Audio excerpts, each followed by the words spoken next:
Hello, my name is Stetson Doggett. I'm here at the Acton-Boxborough Regional High School at a program called Discovery STEM.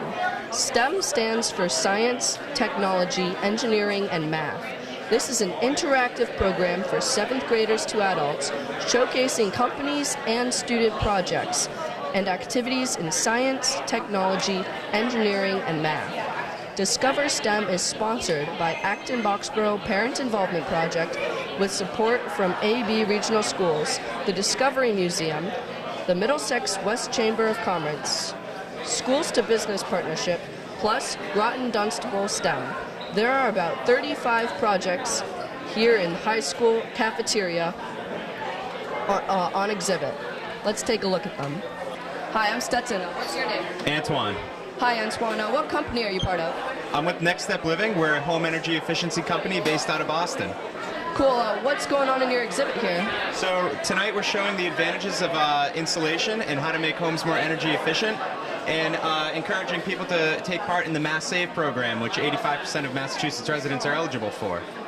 Cool. So what do you have in your hand? So what we're doing is we got a house here with a furnace inside, and we're showing how infrared camera, which shows temperature differential, how it reacts with a house with insulation and one without insulation. All right, let's take a look. All right. So we got a furnace going on inside here, and you can see that the inside is nice and warm, and with insulation the outside walls stay nice and cool while the inside stays warm for you. There's no heat leakage. Cool. Hi, I'm Stetson. What's your name? I'm Jeff Vandergrift. Hi, Jeff.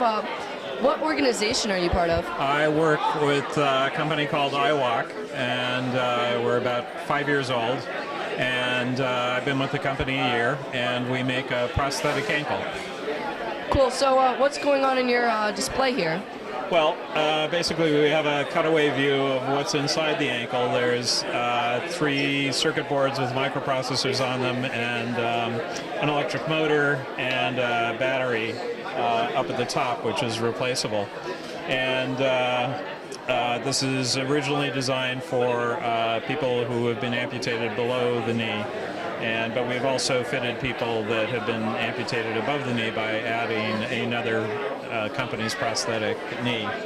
So what's unique about this ankle over other prosthetic ankles that supply power is that the inventor, Dr. Hugh Hare of MIT, did a lot of studies and furthering the science of understanding how what the biomechanics are of walking, how the nerves and the muscles all interact with each other, and then actually implemented mathematical models of that and built them into the ankle.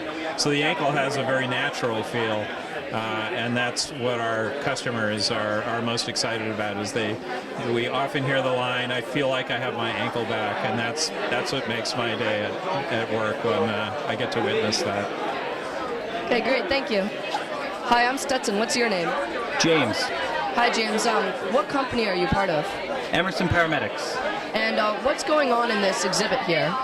So we have our simulation man, so we use him to train all of our employees. So anything you can do on a person, you could actually do on this sim man, including give him medications. You can shock him like you would with a real person with an AED. We can monitor all his vital signs.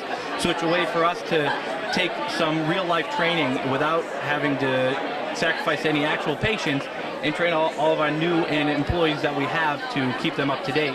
And we also have a few of our tools that we carry with us, which is our Lucas Cpr machine, which actually provides mechanical CPR, and it helps save us a lot of time. It saves us a lot of effort that we would normally have to waste a person to do CPR. That machine does it much better than any person can do. And then we brought with us our new cardiac monitor, which included in that we can actually transmit to the hospital. So what we're able to do is do EKGs at somebody's home and send the EKG to the hospital, so they're able to have a doctor review it and compare it to old EKGs, so by the time we get them to the hospital, they'll know what's going on if it's some type of cardiac issue. Wow, that's amazing. Thank you. You're welcome. Thank you. Hi, I'm Stetson. What's your name? I'm Clark Jacobson. Hey, how's it going? Okay, so what company are you from? We're the Acton-Boxborough robotics team. Okay, cool. That's an interesting company. So what's your exhibit? So we have our sort of a makeshift robot we threw together while we're preparing for the competition. and it's right over here. And we have a sort of rudimentary autonomous and driver-controlled one. So we can, if we want to, we could use the controller we brought to drive it around, or we could use the autonomous program and have it run on its own. Yeah, that's pretty sweet. Hi, I'm Stetson. What's your name? My name is Nick Usoff. Okay, hi Nick. What grade are you in? I'm a junior. Okay, so what organization are you a part of? I'm a part of First Tech Challenge team. It's a robotics team, and we're run through MIT Lincoln Laboratories. Okay, cool. So what's going on in your exhibit here? We're demoing a couple of robots for our competition. That every year there's a different competition. This year it's about racquetballs and moving them around and stacking crates. So whereas in the beginning design phases, we have a robot here that we're demonstrating. Okay, cool. Thank you. Okay, hi, I'm Stetson. What's your name? Hi, I'm Sophie Perno. And what's your name? I'm Lucy. And what organization are you guys part of? We are representing Power Down. Power Down! Yeah! It's a club at the high school which works on reducing the school's energy budget. Cool. And what got you interested in this? Well, I was always really interested in environmental science when I took the class at school, and so then I jumped on board with Power Down and Marathon and the Green Council. Nice. And what got you interested in this? Pretty similar. We had a great environmental teacher, Mr. Hone, with a great AP class at the high school, but also even before then, just noticing the extreme waste of electricity and other resources in the school. So we've made huge strides over the past year, and we've expanded into Green Council, which encompasses Power Down Club and a Marathon, and what else do we use? Recycle Club, and lots of other environmental, resource streams, which we just started for the school cafeteria to cut down on the waste and to increase the recycle rate. Awesome. So what's going on in this exhibit behind us? Here we're just demonstrating like solar power, and this is coal and how wasteful it is. And then here you can see that this hairdryer takes up 9,000 watts, which is a lot.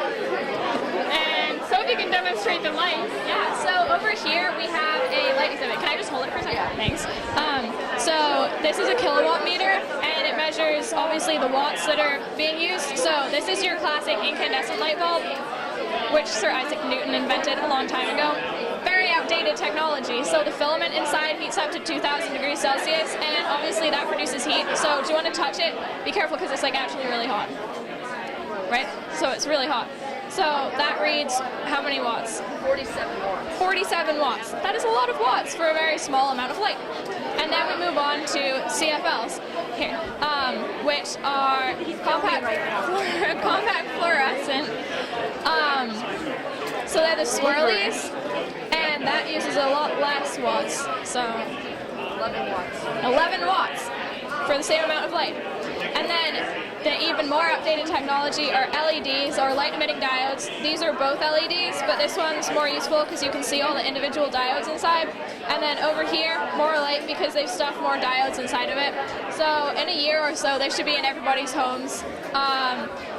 Incandescents have recently been basically banned and outlawed, and you can't sell them anymore, switching over to CFLs, and then that will eventually switch over to these. Yep. Okay, thank you.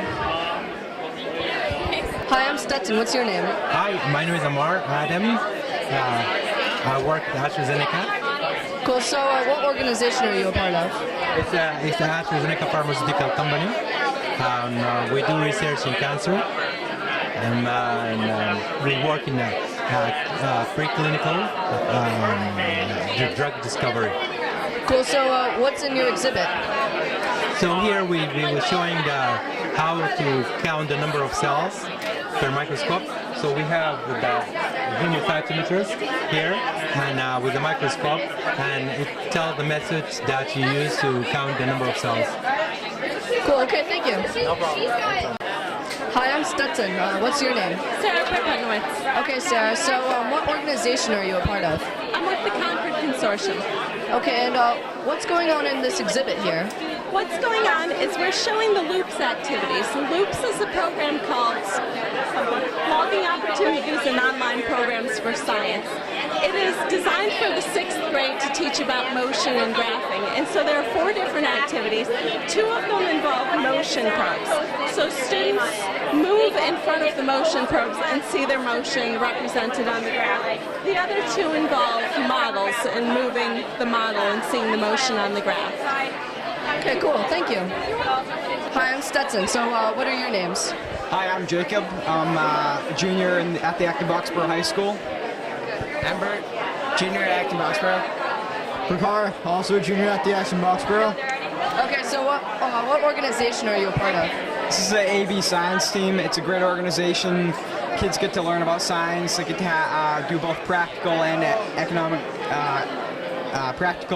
and academic experience in science. It's a really great time, and the science team got first place in the state tournament last year.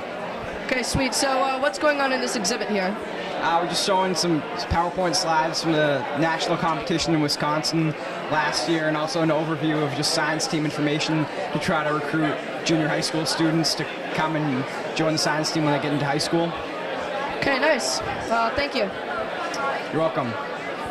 Hi, I'm Stetson. What's your name? I'm Matt Mostoller, and I work for the Acton Water District. Okay, so clearly you're from the Acton Water District. So what's going on in your exhibition here? So tonight we're doing a couple things. One, we're kind of showing different aspects of what goes into providing public water. So different jobs, different roles that people have. The other thing that we're doing is demonstrating a chlorine test. So basically we add chlorine to our water to prevent bacteria from growing in it, and we're kind of showing how that test works, why we do it, and answering any questions that people might have about their water quality or where it comes from. All right, thank you. Hi, I'm Stetson. What's your name? I'm John Sweeney. Okay, John, what organization are you from? We work for SolidWorks Corporation, which is a CAD software for designing anything from a widget to a jet engine. Cool. So what's going on in this exhibit here? We are trying to get kids excited about engineering, so we're showing them some real-world examples of what an engineer might do in a typical day. We're showing them how they design something, calculate failures on it, document it, and we simulate a collapse of a column in our software, and then we bring the kids over here and we try and see if we can make it collapse like the software predicts. Okay, thank you.